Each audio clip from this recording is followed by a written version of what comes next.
बंधुगण आपण इमेजिन करंतु फैमिली सहित बालीजात्रा परिदर्शन करुछन एवं तुमे भाविल जे सेठाकू जाई अंडर वाटर जलप्रपात एंजॉय करिवो किंतु परदिन तुम यात्रा पई प्रस्तुत हेबा मात्रे तुमर पिठी जंत्रणा आरंभ हुए एवं तुमे बिछणारू उठी पारुन आपण भाबिथिले जे यात्रा उपभोग करिवे जेतेबेले आपण होटल रूम रे छात छडाउछंती कारण तुमे 50 वर्ष बयस रे अस्वास्थ्यकर लाइफस्टाइल अनुसरण करबा हेतु तुमर एनर्जी शक्ति नाही एवं तुमे सहजरे क्लांत होई जाओ तुमर पिठी जंत्रणा हुए कोन तुमे जीवन रे परवर्ती 10-20 वर्ष पई एपरि यात्रा उपभोग करबा को जाउछ कि एहा मध्य एक 9 ରୁ 6 जॉब आपण असुस्थ किबा मानसिक विचलित होइथिले मध्य आपण को ऑफिस को जीवा को पड़िबो ऑफिस को जाई तुमे मैनेजर को खुशी करबा को पड़िबो जदि तुमे छुट्टी परे कार्य संबंधी कॉल कर तबे तुमर छुट्टी ओवर टाइम रे बदली जाई थाए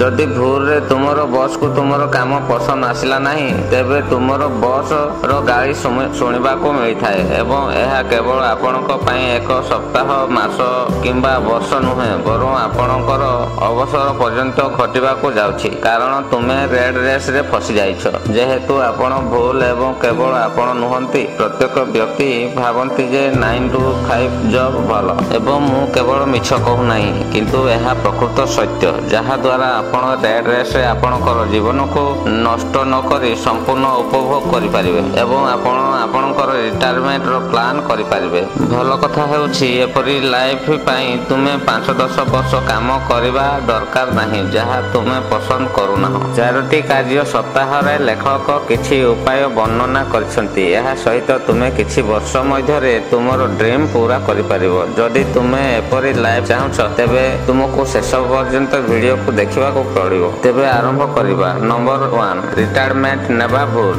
अधिकांश लोक रिटायरमेंट को जीवन रो शेष लक्ष्य बोली भाबी थांती सेमाने भाबंती किछि वर्ष काम करबा परे रिटायरमेंट नै जीवन मजालिया होई जिवो किंतु एहा नुहे जदि तुमे करंट चाकरी रे खुशी नुह तेबे रिटायरमेंट मध्य तुमको खुशी करिवो नाही कारण रिटायरमेंट आपनक पई बोरिंग एवं स्ट्रेसफुल होई पारे आपण 60-65 वर्ष बयस रे रिटायरमेंट बेल को आपण निजे जीवन रे एक भल अंश बिताई पारिबे एवं एही 50 वर्ष बयस रे लोक माने किछि स्वास्थ्यगत समस्या होई थाए ताहाले रिटायरमेंट नेबा फायदा कोन जेउथिरे एहा सृष्टि होईछि जे 60 वर्ष बयस रे रिटायरमेंट नेबा भूल होते नंबर 2 लेखक टॉम फेरिस कहंती जेतेबेले से 14 वर्षर होइथिले तापरे तांकर प्रथम काम एक आइसक्रीम पार्लर रे थिला तेबेले से काम करबा को जाइथिले तांको मालिक तांको किपरि काम करिवे ताको बुझाउथिले किंतु से निज आइडिया रे काम करूथिले एवं गोटे घंटा रे 5 घंटार काम समाप्त करूथिले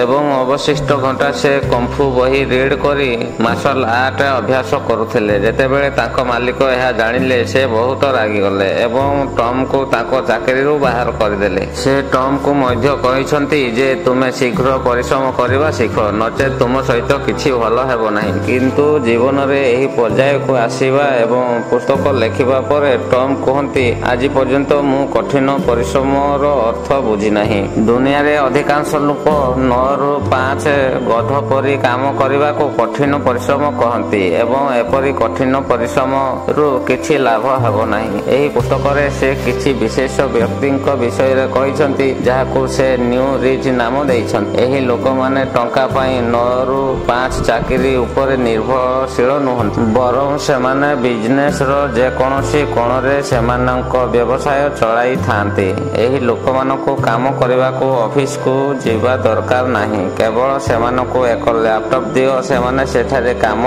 आरंभ कर दियन एही धारणा विषय रे सुनी आपण निश्चय बुझी जिवे जे आमे वर्क फ्रॉम होम विषय रे कहू 2007 रे जेतेबेले एही पुस्तक रिलीज हैला लोक माने एही कार्य को बुझी पारिले नाही किंतु कोविड परे समस्त एही धारणा बुझी पारिछन एवं वर्तमान इंटरनेट साहाय्य रे एही धारणा को कार्यकारी अति सहज होई जाय न्यू रिच सहित टॉम फेरी पुस्तकर अन्य एक शब्द विषय रे कथावार्ता करंती एवं ताहा हेउछि मिनी रिटायरमेंट अर्थ कोन वर्तमान रिटायरमेंट पई आपण को 60-65 वर्ष अपेक्षा करिवार पड़िबो नाही आपण बिजनेस करबा बेले 2 मासर व्यवधान रे ब्रेक नै पारिबे एवं आपण मिनी रिटायरमेंट रे କରି ଏହା କେବଳ ଆପଣଙ୍କର କ୍ରିଏଟିଭିଟି ବୃଦ୍ଧି କରିବ ନାହିଁ ବରଂ ଆପଣ ଆହୁରି ଭଲ କାମ କରିବେ। ଟମ୍ ନିଜେ ଅନେକ ଥର ଏହିପରି ଛୁଟିରେ ଯାଉଥିଲେ। ଚାଲନ୍ତୁ ପରବର୍ତ୍ତୀ ବିନ୍ଦୁକୁ ଯିବା।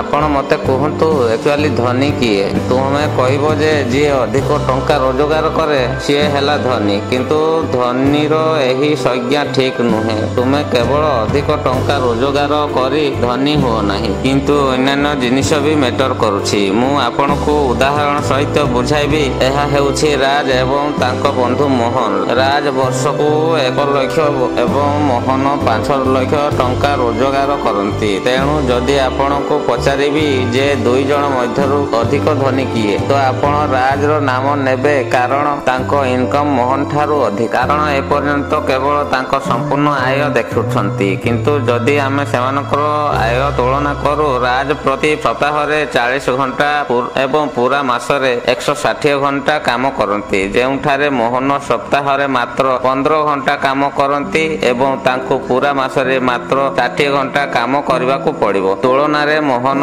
ରାଜ ଠାରୁ କମ୍ କାମ କରନ୍ତି ଏବଂ ସେ ଏକ ଭଲ ରୋଜଗାର କରନ୍ତି ଏବଂ ସପ୍ତାହ ଶେଷରେ ନିଜ ପରିବାର ସହିତ ବାହାରକୁ ବୁଲିବାକୁ ଯାଆନ୍ତି ଏବଂ ତାଙ୍କର ଉତ୍ସାହ ପ୍ରତି ମଧ୍ୟ ଧ୍ୟାନ ଦିଅନ୍ତି। ରାଜ ତାଙ୍କ କାର୍ଯ୍ୟରେ ଏତେ ବ୍ୟସ୍ତ ଥିଲାବେଳେ ତାଙ୍କ କାମ ପାଇଁ ପାଖରେ ସମୟ ନାହିଁ। ସେ କେବଳ କମ୍ପ୍ୟୁଟର ସାମ୍ନାରେ ବସିଥାନ୍ତି, ନା ସେ ନିଜ ପରିବାରକୁ କିମ୍ବା ନିଜକୁ ସମୟ ଦିଅନ୍ତି ନାହିଁ। ତେଣୁ ମୋହନ ରାଜଙ୍କ ଠାରୁ ଅଧିକ ଧନୀ ଅଟନ୍ତି। କେବଳ ଏତିକି ନୁହେଁ, ରାଜକୁ ପ୍ରତିଦିନ ଅଫିସକୁ ଯିବାକୁ ପଡ଼ିବ, ତେଣୁ ସେ ତାଙ୍କ ପୋଷାକ, ଷ୍ଟାଇଲ ଏବଂ କାରରେ ବହୁତ ଟଙ୍କା ଖର୍ଚ୍ଚ କରୁଛନ୍ତି। ତାଙ୍କ ଷ୍ଟାଟସ୍ ମେଣ୍ଟେନ୍ ରଖିବା ପାଇଁ ରାଜ ଏକ ମହଙ୍ଗା ଆପାର୍ଟମେଣ୍ଟ କିଣିଛନ୍ତି, ଯେଉଁ କାରଣରୁ ରାଜଙ୍କ ଦରମା ଅଧା EMI ଦେବାରେ ଖର୍ଚ୍ଚ ହୋଇଥାଏ।